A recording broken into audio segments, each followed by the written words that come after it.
এটা আমার সেই জায়গা, যে জায়গায় এসে না এটা বজরংবলীর মন্দির নয়, এটা গেস করতে হবে তোমাদের কোন জায়গা, যেখানে এসে তুমি কোনো স্পেশাল জিনিস, স্পেশাল কিছু তো বলে না মানুষ কোনো রকম হিন্টস পায় বা কোনো রকম ইন ফিউচার কিছু দেখতে পায়।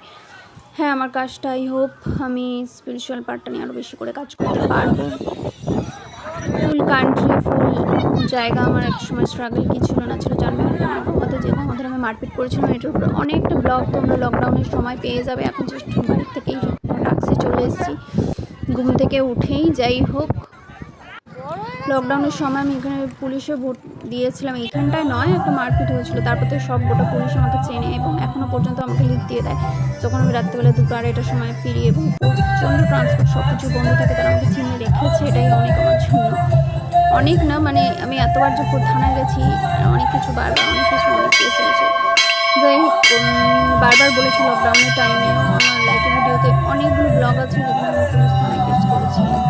কেস করে আমি রাত্রে 1:30 পর্যন্ত আমি বসে থাকতাম, যেখানে সবাই চলে যেত এবং পুলিশ বানা করতো, আমাকে শুধুমাত্র মানা করতো না। একবার খালি একজন বলেছিল প্রতিদিন বসো না, তাহলে আমরা অন্যদের আর মানা করতে পারবো না। মেয়ে পুলিশ এসে বলেছিল, ভিডিওটা পুরোটাই দেখতে থাকো, ধীরে ধীরে জানতে পারবে। আর এটা আমাদের সেই জায়গা, জানি না করোনার সময় ছিল, বাট এই সময় দেখো রান্নাঘর কোনো এখানে হচ্ছে পুজো কেটে গেলে যখন মানে অষ্টমীর দিনও ভিড় হয় না, দুর্গাপুজোর সময় এরকম হয়, ষষ্ঠীর দিন ভিড় হয় আর একদম দশমীর দিন ভিড় হয়। এখানে সেরকম ষষ্ঠীর দিন ভিড় হবে, আর যেখানে পুজো ঠাকুর বিসর্জন দেওয়া হবে।